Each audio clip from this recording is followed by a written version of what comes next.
Olá, irmão e irmã, na graça e na paz do nosso Senhor Jesus. Olá, irmão, irmã. Deus abençoe todos vocês. Tenhamos um bom tempo na presença do Senhor nesse devocional. Pois é, chegamos ao dia 31 de dezembro de 2025, um ano abençoado, um ano de muitas conquistas pessoais, orgânicas para a IBJ, um ano ministerial excelente, né, pastor? Bastante produtivo para a glória de Deus. Não só questão de produzir, fazer para o Senhor, mas principalmente de ter vivido com maior intensidade na presença dEle, sob a graça deles em nossas vidas. Foi, de fato, Pastor Maurício, foi uma bênção de ano, né? Sim. Com toda a intencionalidade, toda a intensidade, de fato, uma bênção mesmo. Um ano de muitas lutas também, mas na qual nós experimentamos a graça consoladora, sustentadora do Senhor em todos os momentos. Agora, de uma maneira muito especial, né, Pastor Marcos?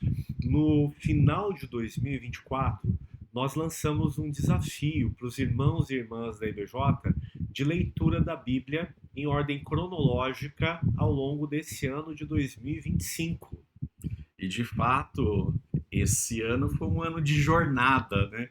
Uma jornada da leitura bíblica diária e nesta data de 31 de dezembro, chegamos ao término dessa jornada e queremos celebrar com toda a igreja e os demais participantes, porque eu sei que você, irmão ou irmã, também em algum momento compartilhou. Eu, particularmente, compartilhei todos os dias com a minha família, o grupo da família. Então, não só a família IBJ, mas a família Galina também. Eu compartilhei todos os dias o nosso áudio da leitura bíblica em ordem cronológica. Olha que inovação, inclusive. Nós tivemos a indicação dos textos para leitura, mas também enviamos diariamente os áudios para as pessoas que têm algum problema para ler, ou a questão do problema do tempo específico, né, Isso. pastor? Porque houve vários irmãos e irmãs que relataram que colocaram o áudio no carro e por isso conseguiram fazer a leitura, a audição da Bíblia ao longo do ano. E aí nós queríamos também saber se você completou essa leitura da Bíblia, como foi a tua experiência, porque acrescenta tanto, abençoa tanto ter contato diário com a palavra de Deus, não é, pastor? Então, de fato, andar na palavra é ter as nossas vidas fortalecidas, edificadas, e precisamos disso. Não é porque chegamos hoje a 31 de dezembro de 2025 que vamos dizer que concluímos. Vamos considerar que logo mais que trata-se de um processo contínuo enquanto Deus nos permitia estar aqui, né, em terra, né? Na, precisamos andar com Ele sempre na Sua palavra. Bom, o devocional de hoje, então, tem basicamente o objetivo de reconhecer, agradecer e honrar aqueles e aquelas que perseveraram na leitura da Bíblia ao longo desse ano e mostrar que essa prática, ela não é um mérito espiritual, ela não é uma conquista dos heróis da fé, mas sim um caminho de formação espiritual profunda. Ao mesmo tempo, nós queremos convidar você, irmão e irmã da IBJ, e você também, irmão, irmã, amigo e amiga que nos acompanha aqui no nosso canal do YouTube, para assumir um compromisso novamente, com alegria e com propósito, de ler a Bíblia em um ano, em 2026.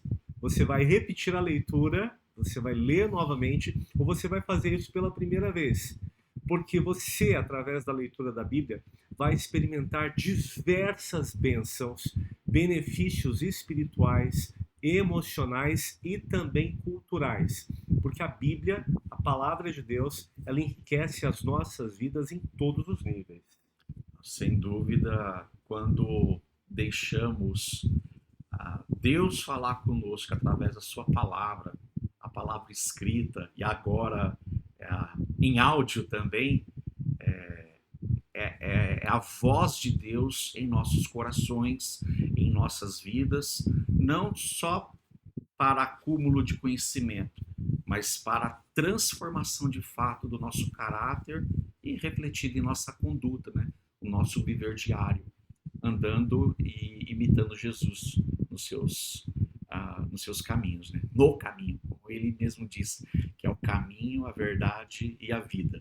Uhum. Bom, e como é um devocional sobre a alegria de caminhar com a palavra, nós vamos ler aqui a palavra. Eu estou com ela nas minhas mãos. A leitura vai ser no Salmo, o Salmo 1, os versos 1 e 2. Eu estou com a Bíblia aqui na mão porque eu tenho o texto memorizado da Almeida Corrigida Fiel, da Almeida Revista Corrigida, e nós vamos ler aqui na NVI. Como é feliz aquele que não segue o conselho dos ímpios, não imita a conduta dos pecadores, nem se assenta na roda dos zombadores. Ao contrário, sua satisfação está na lei do Senhor, e nessa lei medita dia e noite. Bom, rápidos esclarecimentos aqui. O bem-aventurado é a pessoa alegre, é a pessoa satisfeita, a pessoa feliz, a pessoa realizada na vida.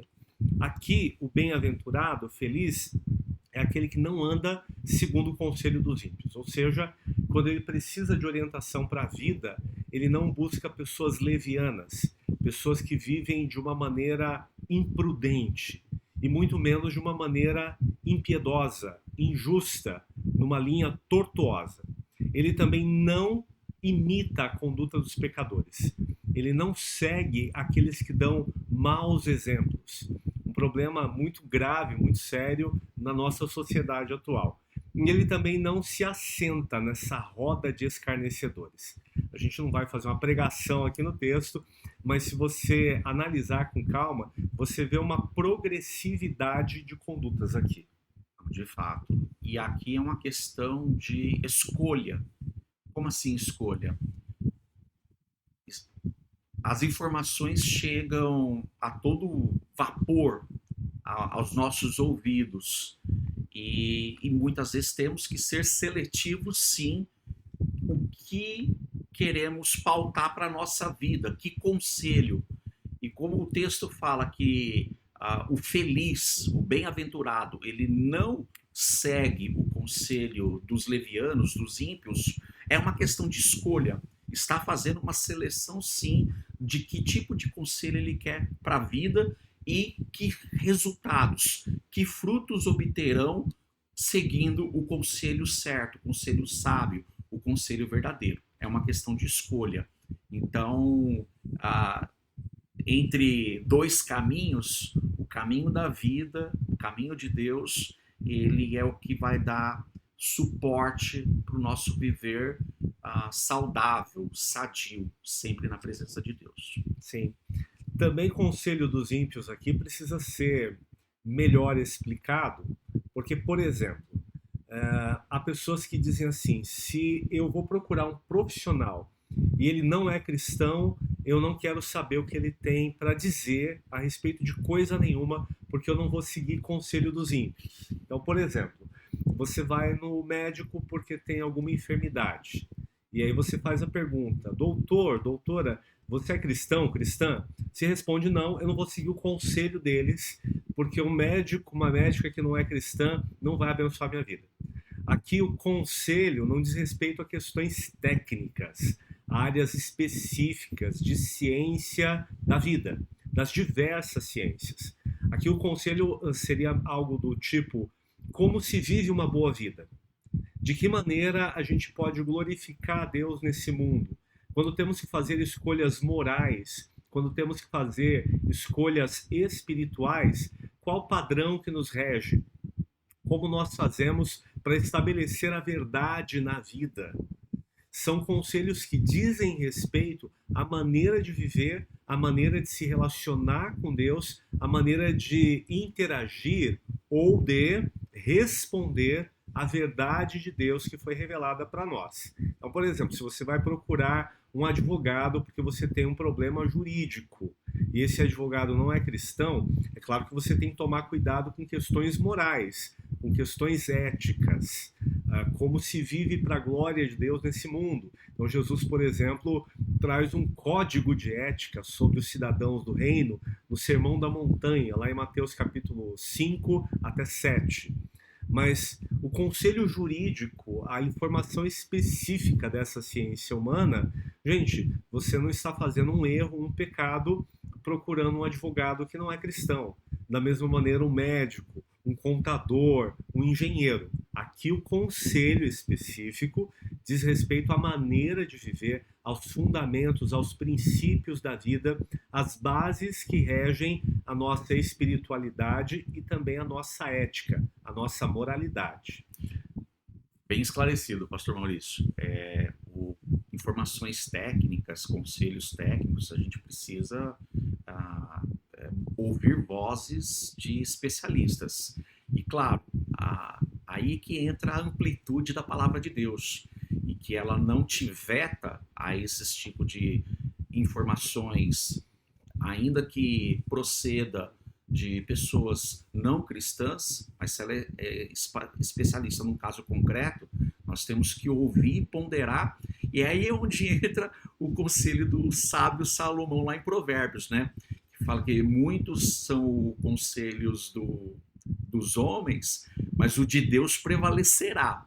Então, nós tendo a Bíblia como o conselho macro, ele vai nos dar abertura para tomarmos conhecimento de informações técnicas e fazer as escolhas necessárias para uma vida ampla, virtuosa. Então, volta a dizer que é uma questão de escolha e escolher muito bem. Sim, então, essa questão, inclusive, de dominar ciências, de dominar saberes, nós entendemos que ela é parte da graça comum de Deus espalhada na humanidade. Aliás, ela já está implícita no mandato cultural. Verdade. Em Gênesis 2, em Gênesis 1, né? Gênesis. Quando o Senhor dá uma ordem de que a humanidade deve dominar a criação. Dominar ali não significa tiranizar, não significa exacerbar o poder numa maneira predatória, exploratória, mas sim adquirir conhecimentos, dominar as ciências para gerenciar, para gerir a criação de Deus. Né? É um exercício de mordomia. Exatamente. Deus, como supremo criador, ele, vamos colocar assim, ele delegou a toda a raça humana o cuidado com a sua criação. Então, o profissional liberal, o advogado, o enfermeiro, o médico, ele tem esses exercícios de profissões como uma incumbência da parte do Criador para cuidar da criação. Então, tá vendo como é importante ler a Bíblia? Porque assim a gente recebe a iluminação do Senhor para entender essas realidades múltiplas da vida. Um segundo aspecto importante do texto, para a gente pensar, antes tem o seu prazer na lei do Senhor, esse homem feliz, o bem-aventurado, e aqui o homem, pelo texto da Bíblia, é o ser humano, é a pessoa que tem uma aliança, que está num pacto com Deus, e na lei do Senhor, na palavra de Deus, medita ou reflete dia e noite. Esse dia e noite não significa também que uma pessoa vai ler a Bíblia o tempo inteiro, né, pastor? Não é o tempo Cronos, mas o tempo Kairos. Marcos, para de falar teologia. Bom, é o tempo oportuno. É o tempo propício, ou seja, o dia e noite aqui é a inteireza do tempo. Sim. Então, investirmos o tempo que o Senhor nos dá para que a palavra faça parte por inteiro de nossas vidas. A forma do texto, ela indica habitualidade. Então, a pessoa que medita dia e noite é a pessoa que lê a Bíblia e ela reflete sobre a Bíblia ao longo do dia, ao longo das suas escolhas e decisões. Então ela pensa biblicamente, ela aplica o conhecimento da Bíblia a todas as áreas da vida prática. Então isso traz uma vida bem-aventurada, isso traz uma vida feliz. É o que o Paulo fala aos Colossenses 3,16: habite ricamente a palavra de Deus em vós. Então essa riqueza, essa amplitude Então envolve a inteireza do tempo, a intensidade com que nos aprofundamos em compreender.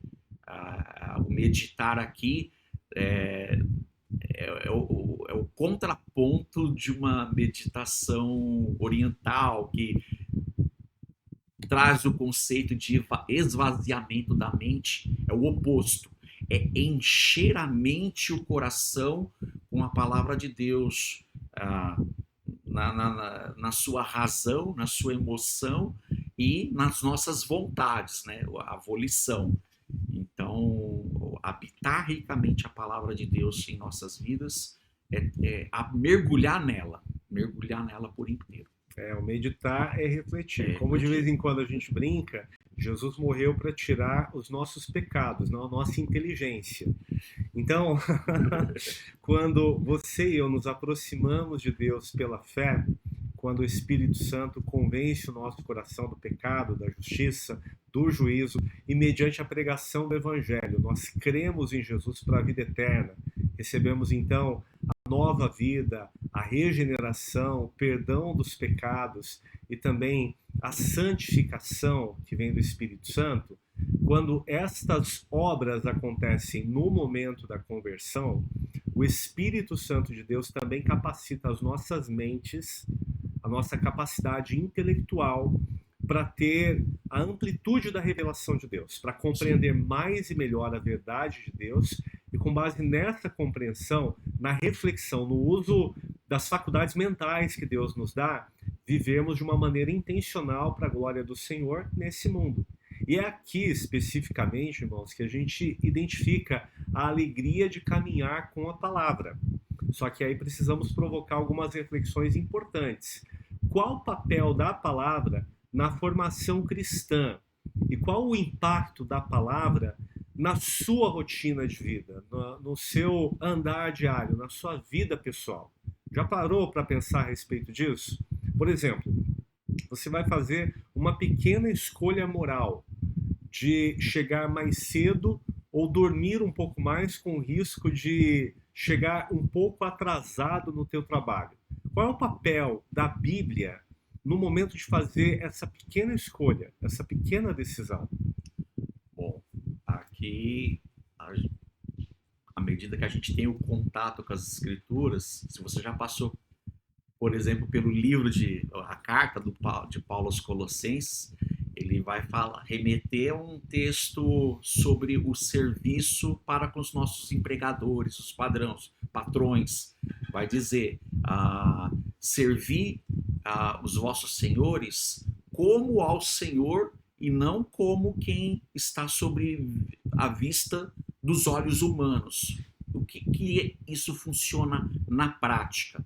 Bom, o meu trabalho ele tem que ser, de fato, aplicado como ato de adoração ao Senhor. E não só porque eu dependo dele financeiramente. Não. O meu trabalho com zelo e com dedicação é uma oferta agradável ao Senhor. Então, a Bíblia na prática é deixar que o Espírito traga a nossa memória, como Jesus mesmo disse, eu vos farei lembrar de tudo que vos tenho dito. O Espírito nos fará lembrar tudo que Jesus disse. Então, à medida que caminhamos com alegria na palavra de Deus, no momento necessário para ser vivido, o Espírito, aí é o ato sobrenatural de usar o natural. O Espírito vai trazer à nossa memória a palavra necessária para ser aplicada. E aí, exemplos como este, do trabalho, vamos lembrar que o nosso trabalho é um ato de adoração. Bom, tem uma outra pergunta muito importante aí para a gente refletir também. Qual a maior dificuldade ou a maior barreira que você, irmão, irmã, enfrenta para ler ou para ouvir a Bíblia na sua rotina? Os problemas aqui são múltiplos, né, pastor? De fato, o mais comum, as alegações contemporâneas. Olha, eu tenho dificuldade de encontrar tempo. A vida é muito corrida, mal acordo, já tenho que correr para o banheiro, escovar o dente e se vestir rápido.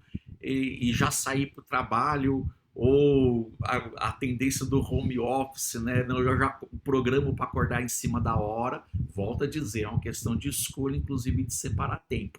Então, tempo não é desculpa, é tudo uma questão de como eu escolho gerir o tempo. E aí precisamos, de fato, sermos disciplinados, sermos assertivos em como vamos fazer o uso do tempo. Então, tempo não é desculpa. E agora, com todas as maravilhas da tecnologia que nós temos em mãos, você pode ouvir a palavra dirigindo, claro, com todo cuidado, mas que é possível, Nós temos um grande problema, irmão, irmã, com a informação que entra nas nossas mentes na vida atual. Nós vivemos na era da informação instantânea. Nós somos bombardeados o tempo inteiro com textos, com vídeos, com opiniões. E esses textos curtos, esses vídeos rápidos, as opiniões rasas, sem fundamentação, elas estão destruindo a capacidade analítica da mente humana. Isso é um problema grave, um problema sério do nosso tempo. É claro que a pessoa viciada em Reels, né? Reels, aqueles videozinhos curtos, em shorts, bom, cada rede social tem o seu nome próprio para esse tipo de material de publicação. Quem assiste isso, que acompanha, acha que está ficando mais inteligente, sem perceber que esse bombardeio de informações rasas, de conteúdo fútil, de vídeos rápidos, eles tiram o nosso poder de concentração, tiram a nossa capacidade de análise, e as pessoas estão ficando literalmente viciadas nisso. Nós nunca tivemos tanto acesso a conteúdo e, ao mesmo tempo, como humanidade, como sociedade de uma maneira geral, nós nunca fomos tão pouco formados pela informação e pelo conteúdo, que as pessoas estão perdendo a capacidade de processar e também de armazenar. É o mal dos nossos dias, é um problema grave dos nossos tempos, né, pastor? Sim. É o conceito da palavra que ficou conhecida em 2024, se não me engano, brain rot, né? Que é o mente podre. Mente podre. Então, isso recentemente eu estava conversando com uma colega lá do tribunal e ela não é cristã protestante, mas esse conceito do estudo da Universidade Internacional, ela trouxe para a mesa, no nosso caso, para o chat do tribunal, da importância de sermos cautelosos com a informação, inclusive a informação jurídica, né? Então, já tínhamos conversado sobre isso no passado, ou dessa situação do século, né? O que acontece?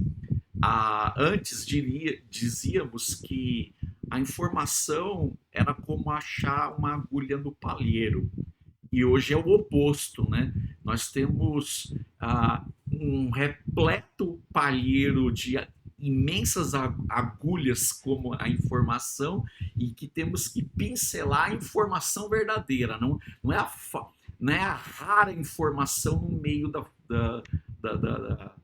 de outras informações, mas a informação útil precisa no meio de grande palheiros de informações rasas, né? Ou fúteis ou inúteis, para ser mais exato nesse sentido.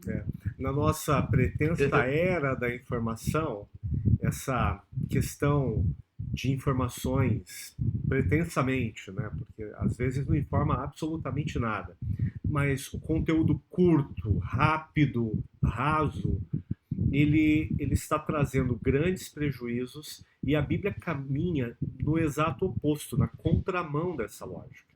A Bíblia nos força a refletir, a pensar. É informação densa, é informação relevante, é algo que traz uma completude para a vida que não vem sem esforço, sem dedicação pessoal. Nós não construímos o conhecimento de Deus. Deus se revela a nós. Agora, quando o Espírito Santo, no ato da conversão, passa a habitar o nosso coração, nós temos a capacidade dada pelo Espírito de compreender mais e melhor a verdade de Deus, a palavra de Deus. Mas isso não elimina o esforço, isso não elimina a busca, a intencionalidade. Então eu vou ter que usar a massa encefálica, eu vou ter que compreender que a Bíblia realmente caminha na contramão do que está acontecendo no mundo, de uma coisa curta, de uma coisa rápida, de uma coisa rasa. A Bíblia é o exato oposto disso. A questão é o seguinte, a Bíblia ela não foi dada para ser consumida rapidamente, mas para formar o nosso caráter lentamente. Em que sentido? É um processo. O tempo em que nos expomos com maior constância, com maior permanência à palavra de Deus, que vai acarretar o processo de transformação, de modulação do nosso caráter à vontade de Deus. Então, se a gente entra com as nossas vidas, os nossos ouvidos, na presença de Deus através da palavra, como entramos, nos expomos às informações céleres e rápidas e fúteis, não é esse o processo que Deus escolheu para as nossas vidas. Então temos que reformular o nosso conceito de como queremos conviver, andar na palavra de Deus. E isso vai trazer a verdadeira alegria de como caminhar com a palavra de Deus.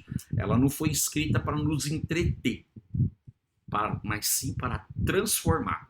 Então não pense que Bíblia é entretenimento. Bíblia é transformação de fato. E num processo contínuo, permanente em nossas vidas.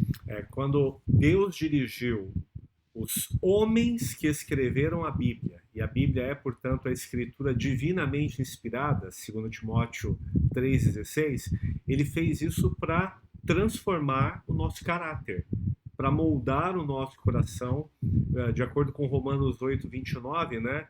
Para formar o caráter de Cristo em nós, a fim de que o nosso Senhor Jesus seja o primogênito entre muitos irmãos. Por isso, ler a Bíblia, e ler a Bíblia inteira, não é um ato meramente religioso que funciona no piloto automático. É uma escolha contra esse tipo de superficialidade. É um compromisso com o aperfeiçoamento da alma.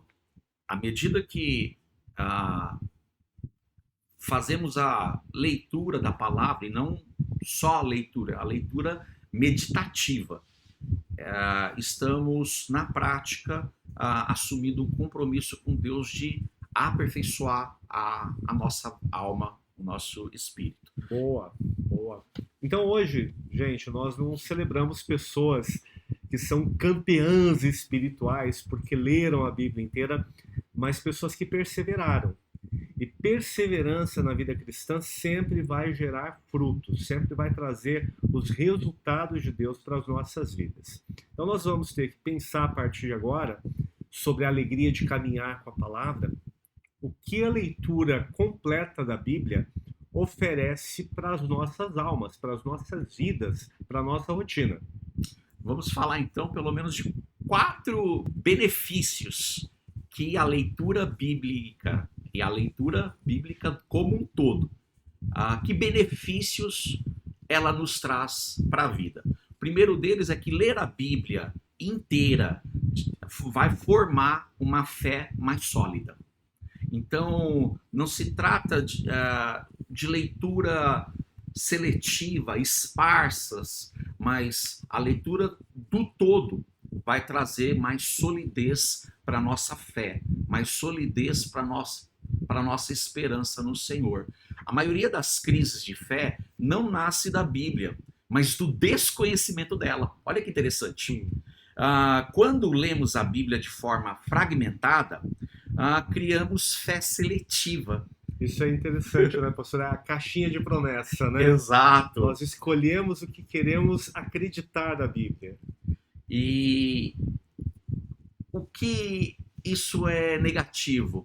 Muitas vezes nós engessamos absolutizamos textos isolados. Fazemos escolhas pinceladas de texto e, não conhecendo o todo da Bíblia, podemos até formar, e certamente muitas heresias foram formadas no curso da era cristã, porque selecionamos isoladamente textos e fundamentamos de uma forma errada. Então, o conhecimento do todo é imprescindível, meu irmão, minha irmã, meu amigo, minha amiga, para que tenhamos solidez na nossa fé. E assim, a gente acaba até confundindo promessas com slogans, né? Vamos usar de chavões de textos isolados, totalmente despreendidos com o contexto, né? Um dos mais clássicos, tudo posso naquele que me fortalece. Vira slogan, vira chavão. E as pessoas não sabem do que o texto está tratando e elas acabam criando uma religiosidade paralela, assim, com a força do pensamento positivo.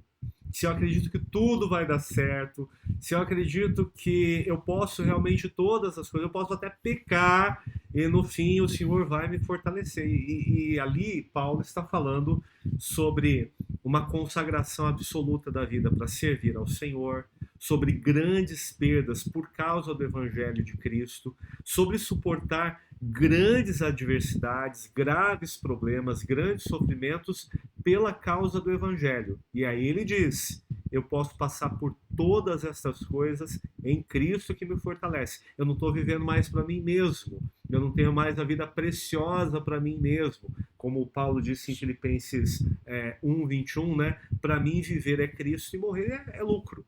Mas só que se a gente não lê a Bíblia de uma forma inteira e, portanto, cria uma fé mais sólida, a gente pode confundir promessas específicas como essa, Sim. Que é a de viver o Evangelho, de consagrar absolutamente o todo do viver ao Senhor, como um slogan fácil. Tem gente se machucando com isso, né? E por que se machuca? Pegando esse exemplo da palavra de Paulo lá em Filipenses 4:10, a pessoa que descontextualiza esse texto, ela apresenta esse texto, você vai ver muitas vezes esse versículo isolado em para-choque de caminhão, para-brisa de carro, do tipo em que a pessoa se sente empoderada. Mas o poder reside em Cristo e não nela mesma. Olha o risco aí, né, pastor? Porque nesse caso, nós corremos um risco muito grande. As pessoas que fazem isso, de transformar Deus na projeção dos seus desejos. Sim. Não entender a Bíblia como palavra de Deus que molda o caráter, mas sim Deus como o grande garçom do universo que traz tudo que eu solicito. Que o gênio da lâmpada. O gênio da lâmpada, né? Que cumpre todos os meus desejos, né? Então, ler a Bíblia inteira traz ensinamentos muito importantes. O primeiro deles, que eu mais destaco, é que a leitura completa da Bíblia mostra que Deus age na história, não apenas na vida de um indivíduo. E isso aqui, gente, é muito importante de entender. Deus conhece quem nós somos. Deus nos ama individualmente. Ele nos criou com características pessoais, únicas. Cada ser humano que o Senhor permitiu vir ao mundo veio com características exclusivas, mesmo sendo a mesma natureza humana. Mas muito mais do que trabalhar individualmente, Deus está dirigindo toda a história. E é claro que falamos aqui sobre exemplo da caixinha de promessas, que são aqueles versículos isolados. O que acontece? A gente sabe que nas Escrituras há milhares de promessas do Senhor, mas são promessas que caminham junto com os processos. Por que processos? O processo de formação contínua do caráter do homem, da mulher de Deus, de acordo com a vontade de Deus. Então nós vamos conhecer as promessas de Deus, as promessas do Senhor, mas no intuito de andar com Deus num processo contínuo, perseverante de formação da nossa alma, do nosso espírito ao querer de Deus e não aos nossos desejos. Uhum. Bom, essa declaração, pastor, ela é importante porque ela também demonstra que a fé bíblica ela não é linear, mas ela é amadurecida no tempo. Na medida em que nós lemos a Bíblia inteira, nós vemos o progresso do pensamento teológico, do desenvolvimento da revelação de Deus, e isso traz impactos para as nossas vidas, porque vai nos tornando pessoas mais sábias e mais maduras em avaliar como Deus progride na relação com o ser humano, com a sua criação, como isso impacta as nossas vidas e como isso vai fazer diferença na nossa rotina, no nosso viver diário, na nossa maneira de pensar e de agir. O que acontece? Pensa no seguinte, pensa aqui com a gente. Quantos conflitos espirituais surgem não porque Deus falhou, mas porque nunca conhecemos o todo da sua revelação. O que acontece? Está de posse de uma informação parcial vai nos remeter à tomada de decisões falhas também. A necessidade do conhecimento do todo vai nos dar solidez, fé sólida do que estamos falando aqui, de tomada de decisões mais abrangentes, conhecendo com maior amplitude a vontade de Deus para as nossas vidas. E isso afeta a nossa prática e nos traz aprendizados mais concretos quando consideramos isso, né, pastor? Sim. Vale também aqui dizer que a leitura completa da Bíblia, ela não tira todas as dúvidas, ela não elimina de nós todas as nossas incertezas. Só que, como o pastor Marcos acabou de dizer, ela produz uma fé mais robusta, ela faz com que nós sejamos mais humildes e cria também resistência espiritual, traz uma consistência para a vida, né? O segundo ponto importante de analisar a leitura inteira da Bíblia é que ela organiza o nosso coração e as nossas emoções. Especialmente em 2025, aqui na IBJ, nós somos muito provados nisso, né? A Bíblia ela não foi escrita para anestesiar a nossa dor, mas para dar sentido a ela. Então, quem lê a Bíblia, e a Bíblia inteira, descobre que homens e mulheres que serviram a Deus na história enfrentaram medos, passaram por angústias, tiveram grandes frustrações. Por exemplo, no caso de Jó, ele não pecou murmurando contra Deus, mas quando a assolação completa atingiu sua vida, ele perdeu todos os seus bens, ele perdeu os seus filhos e finalmente ele perde a saúde completa. Ele não culpa Deus por isso, mas ele amaldiçoa o dia que ele morre.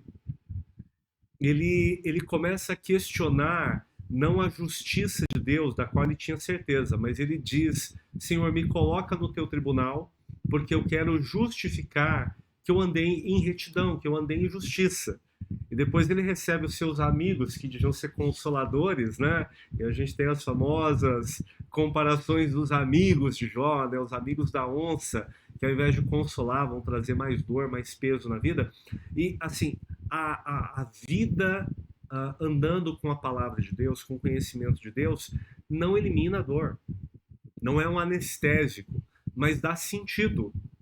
Porque no final da trajetória de Jó, ele diz de uma maneira aberta, clara e abençoadora: Senhor, eu falei coisas que eu não conhecia, eu tratei de assuntos que eu não sabia, e eu preciso da tua misericórdia, eu não quero ir para o teu tribunal não, porque ninguém vai conseguir ser declarado justo passando pelo teu crivo de santidade absoluta.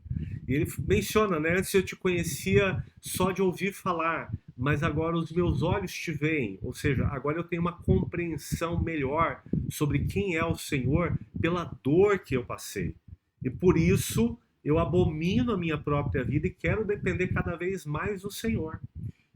O Jó, em algum momento, ele não entendeu a amplitude do plano de Deus. Mas quando vemos o todo, e principalmente depois que Jó tem aquela conversa com Deus, é onde vamos ver que até os seus lamentos tratou-se de oração. Ele falou com Deus abrindo o seu coração, ou mesmo quando ele falava com os seus amigos abrindo o seu coração, isso estava plenamente perceptível aos ouvidos de Deus, aos olhos de Deus, e Deus se manifestou a ele. Então, irmão, irmã, quando olhamos a Bíblia como um todo, até os livros como um todo, nós vamos perceber e fortalecer a nossa esperança de que tudo está no plano de Deus. Deus não abandona os seus servos no caos, mas trabalha dentro desse caos para purificar os nossos corações, para aperfeiçoar as nossas almas e principalmente para trazer as emoções corretas para a vida. Então a leitura completa das Escrituras, ela não elimina a dor, mas ela mostra o sentido, o significado, o agir de Deus no meio dos nossos problemas. E aqui também há um outro ponto muito importante, na medida que a gente lê a Bíblia inteira e sofre esse processo de moldagem do coração, de reorganização das nossas emoções, né? A esperança que a Bíblia traz não é a negação da realidade, mas sim a confiança em Deus no meio de uma realidade dura, quebrada nesse mundo permeado pelo pecado e difícil, mas a confiança em meio a essa realidade, a Bíblia traz de uma maneira consistente. Deus não nega a dor, Deus não nega os problemas, Deus não nega os fatos da vida. A fé cristã, a Bíblia jamais nega tudo isso. Ao contrário, ela apresenta de uma maneira nua, de uma maneira crua, de uma maneira muitas vezes difícil de lidar. Você pega, por exemplo, textos do Antigo Testamento, eles chegam a ser brutais a respeito do que acontece na vida humana que é quebrada pelo pecado. Só que as Escrituras mostram que Deus está trabalhando em nós no meio dessa dor, no meio dessa realidade difícil, né? Há momentos, vamos pensar no salmista quando assim disse: por que te abates, ó minha alma, e te comoves? Espere em Deus. Então, não se trata de negação da dor, da realidade, mas que no meio da real dor, nós temos esperança em Deus. O salmista, olha, a minha alma até pode se abater, se afligir, mas eu terei esperança no Senhor. Então, profetas nos ensinam a lidar até mesmo com a injustiça, mas sem perder a fé. A gente vive num mundo quebrado, num mundo um tanto caótico, mas Deus tem o controle do mundo. E no meio desse caos, no meio dessa dor, Deus opera e nos dá esperança de confiar plenamente nele, né? Nossa, essa questão dos profetas, né, quando a gente pensa, por exemplo, em Isaías, em Jeremias, Amós, Abacuque, que enfrentaram a dor tão de perto, que lidaram com injustiça, Abacuque dizendo, inclusive, Senhor, até quando eu vou clamar contra a injustiça? E a injustiça, ao invés de ser dilapidada, de ser resolvida, de ser corrigida, ela está aumentando. E ao invés de perder a fé, o Senhor fala: o meu justo viverá pela fé. E Deus não responde às perguntas de Abacuque, mas firma o coração dele e também as emoções, a ponto dele dizer: Senhor, ainda que tudo dê errado nesse mundo, nessa vida, eu vou me alegrar no Senhor, que é o Deus da minha salvação, né?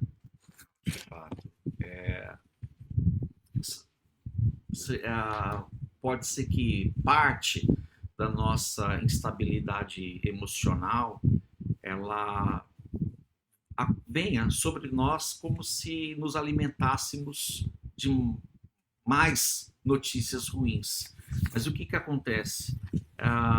Precisamos formar a nossa vida, o nosso ser, não com opiniões em redes sociais de uma forma superficial, mas sim na palavra de Deus. Irmão, irmã, como é que você tem lidado com isso?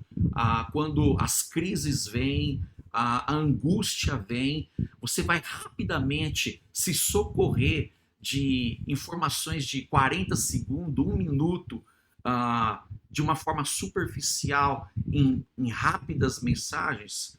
Com calma, senta, pondera e pondera com oração. Deus, minha alma está batida, fale comigo através da tua palavra. Passe o tempo que passar, eu vou ficar aqui na tua presença com calma e fala, Senhor, comigo.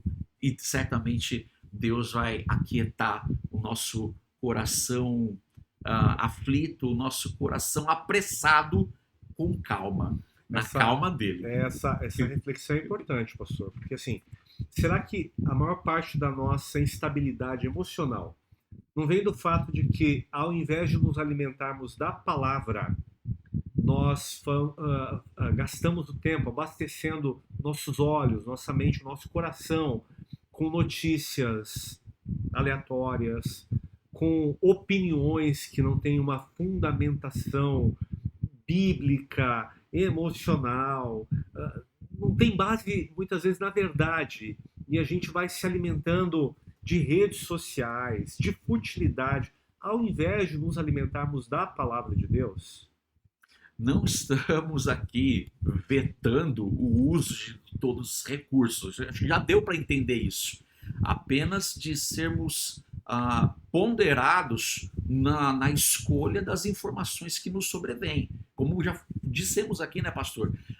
A gama de informação, ela transborda aos nossos ouvidos. E aí temos que ser cautelosos no uso dessas informações. Então, e quando estamos falando da palavra de Deus, é algo não feito às pressas, mas com paciência e perseverança para dar solidez. A Bíblia, ela não promete uma vida sem crises, mas ao contrário, ela forma um coração que não se perde no meio delas. Nós passamos pelas crises muito ao modelo de Jesus, porque os evangelhos mostram um Cristo que chora, que sofre, que sente dor, e ainda assim, carregando as dores humanas, ele tem intensa comunhão com o Pai, e ele é sustentado pela palavra, a ponto de dizer, repetindo as palavras de Deuteronômio 6, né? Não é só de pão que o homem vive, mas de toda a palavra que procede da boca de Deus, né? Bom, ler a Bíblia inteira também amplia a nossa visão cultural e humana. Isso aqui é importantíssimo da gente salientar, né, pastor? Verdade. A Bíblia não é apenas um livro espiritual. É um livro espiritual, mas não apenas isso.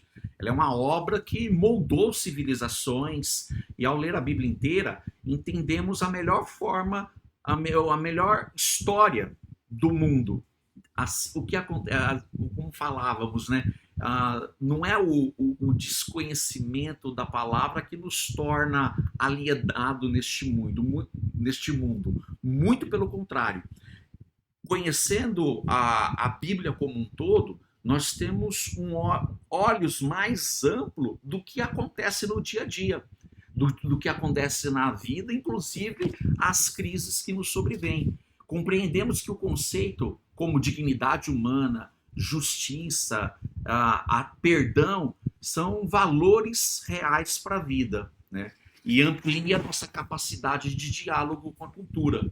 Então, e com isso a gente deixa de ser, aos olhos até dos não cristãos, de que nós somos cristãos ingênuos e simplistas. Pelo contrário, a Bíblia nos dá amplitude do que acontece no mundo de fato.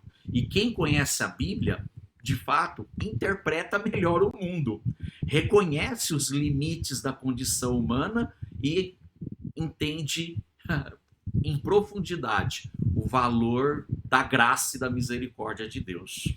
Esses comentários aí, eles são bem importantes, hein, pastor? Porque é comum você ouvir que quando uma pessoa lê a Bíblia, ela fica alienada do mundo. Ela perde a noção da realidade, ela não consegue mais dialogar com as culturas humanas.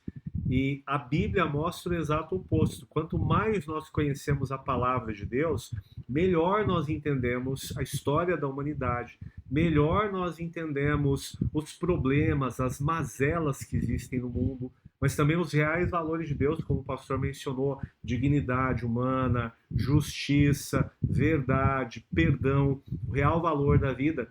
E principalmente, nós conseguimos dialogar melhor com a cultura, porque a gente reinterpreta tudo não à luz de coisas passageiras, mas da palavra eterna de Deus. E a palavra eterna de Deus, gente, ela vai permanecer até o fim, e ela é, de fato, a lente pela qual nós podemos interpretar com perfeição toda a vida humana, compreender de uma maneira muito clara, muito absoluta, inclusive os nossos dias, né? Jesus disse: passarão céus e terra, mas a minha palavra não há de passar, que não se cumpra. Então, ela terá todo o seu cumprimento nesse tempo e no porvir. Daí a nossa verdadeira esperança. E aí, gente, algo importante, mais uma questão relevante para considerar, né? Como nós podemos dialogar com uma sociedade tão complicada, tão complexa quanto a que nós vivemos, se a nossa fé é rasa, se o nosso conhecimento é mal fundamentado, se nós não nos apropriamos da palavra de Deus, da verdade de Deus, para responder às crises, às dores, aos dilemas da vida humana atual? Há muito cristão e cristã que dialoga de uma maneira errada com as pessoas, porque eles aprenderam de uma maneira superficial e rasa a negar a dor, a negar o papel da verdadeira fé no mundo em crise. Gente, se o mundo não tivesse crise, se o mundo não tivesse problemas, qual seria o papel da fé? Ela seria desnecessária.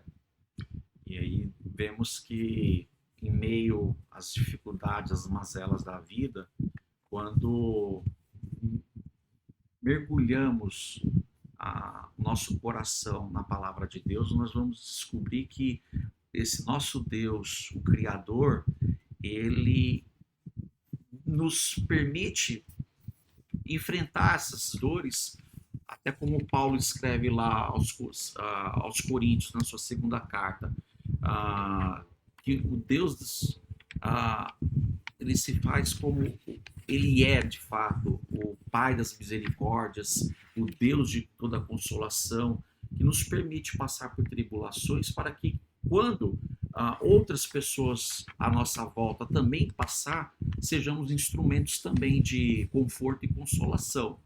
Então, é aí que reside a maturidade, é aí que reside o fortalecimento de Deus em nossas vidas, né? Quem caminha com a palavra aprende aos poucos a caminhar com Deus. É esse o caminho que sempre vale a pena a começar. Então, irmão, irmã, precisamos de desafios concretos e práticos para a nossa vida. E hoje, 31 de outubro, estamos... 31 de dezembro. É que 31 de outubro, além do dia da Reforma Protestante, foi o dia da conversão do pastor Marcos. Foi o dia da minha conversão. Né? Então, 31 de dezembro de 2025, vamos assumir com um compromisso prático de continuar nessa nossa jornada pela palavra de Deus e de uma forma contínua, né? E que desafios práticos podemos propor, pastor? Com base em tudo que nós falamos até o momento, você e eu podemos já chegar a uma conclusão simples, né? Que é a leitura bíblica, a leitura inteira da Bíblia, ela forma cristãos que são espiritualmente maduros, emocionalmente fortes e também culturalmente lúcidos. A Bíblia não nos aliena da cultura, ao contrário, ela nos forma culturalmente e nos dá princípios, padrões para avaliar toda a cultura humana com os olhos de Deus. Verdade. E isso nos faz tanto admirar aquilo que Deus nos concede na graça comum, quanto também reprovar os aspectos da cultura que ferem a verdade de Deus, a santidade, a justiça, a dignidade humana, né? Ler a Bíblia inteira, gente, nos ensina a lição da perseverança.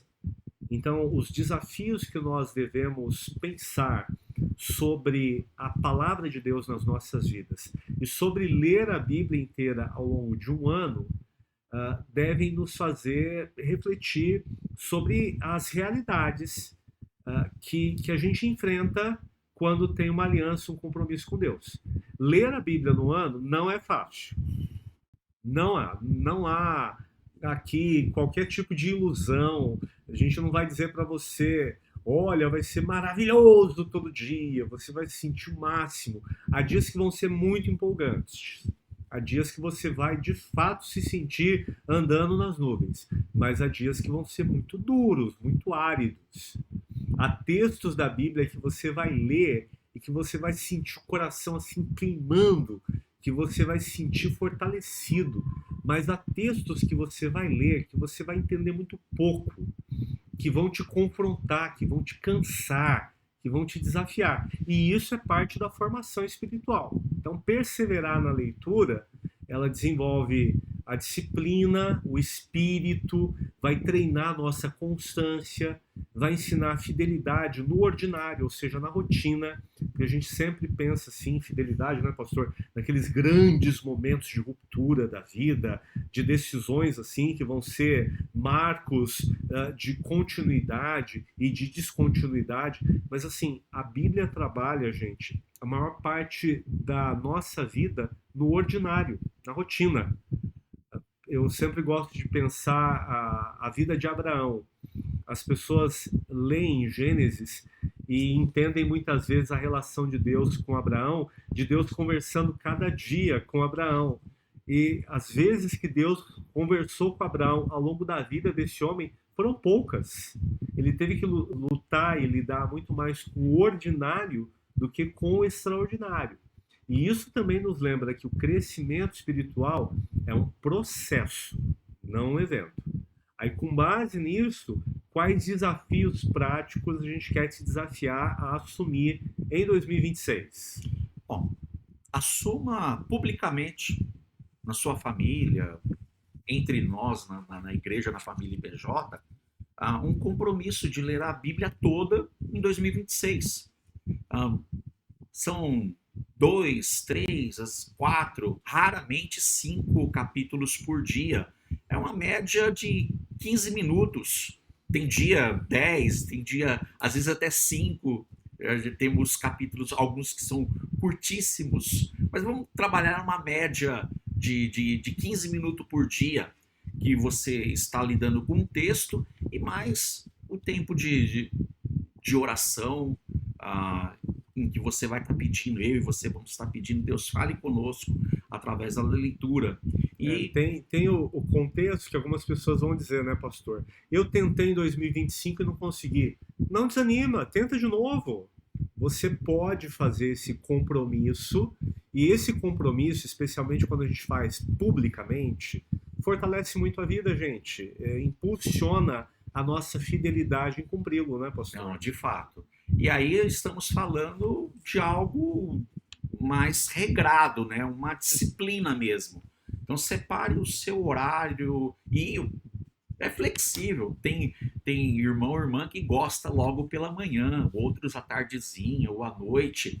E se eventualmente em um dia, por uma eventualidade, você ficou preso no hospital 12, 15 horas, você consegue correr atrás no dia seguinte. Não desanima se houver uma fatalidade que num dia, porque tem, né, pastor, tem gente assim, quebrei, é como se fosse algo religioso, né? Quebrei a promessa, quebrei o voto, quebrei o compromisso.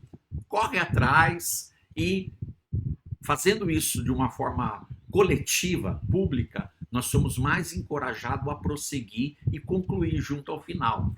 Esse é um desafio importante, caminhar com outros. Então, Exato. compartilha.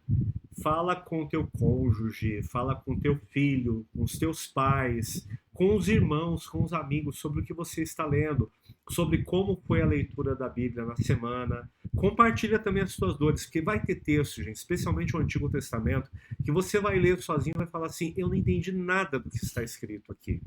Agora, mesmo quando nós não compreendemos, o Espírito Santo está trabalhando a nossa mente. Em algum momento nós vamos lembrar aquele texto e vamos entender o sentido, vamos entender o significado, porque é um processo espiritual, né, pastor? De fato, é um processo espiritual que mexe com o todo nosso.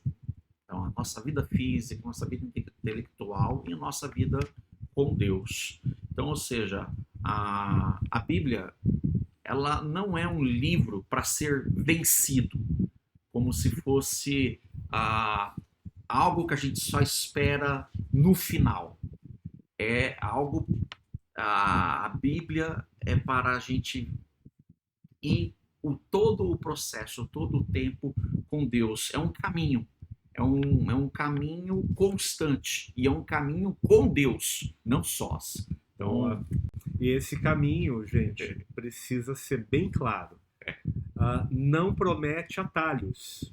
A Bíblia é um livro que não oferece saídas fáceis, mas oferece direção consistente para a vida.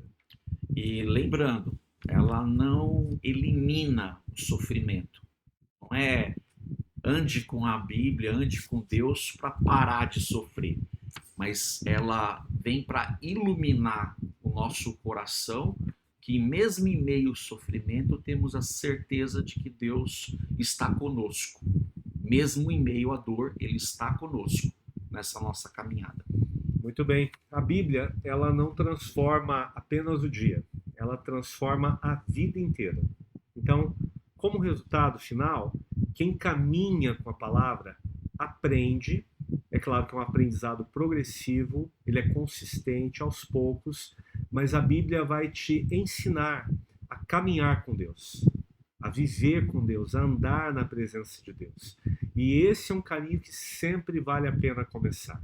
Essa é uma decisão que sempre vai trazer grandes bênçãos, vai trazer paz, vai trazer alegria real, vai trazer para você, irmão e irmã, nos momentos de dificuldade, de turbulência, de aflição, a paz, o conforto, a força para superar e a sabedoria para aprender e crescer com os fatos da vida, porque a Bíblia revela que através de tudo Deus está moldando o nosso coração, formando o nosso caráter, transformando-nos para sermos mais semelhantes ao nosso Senhor Jesus.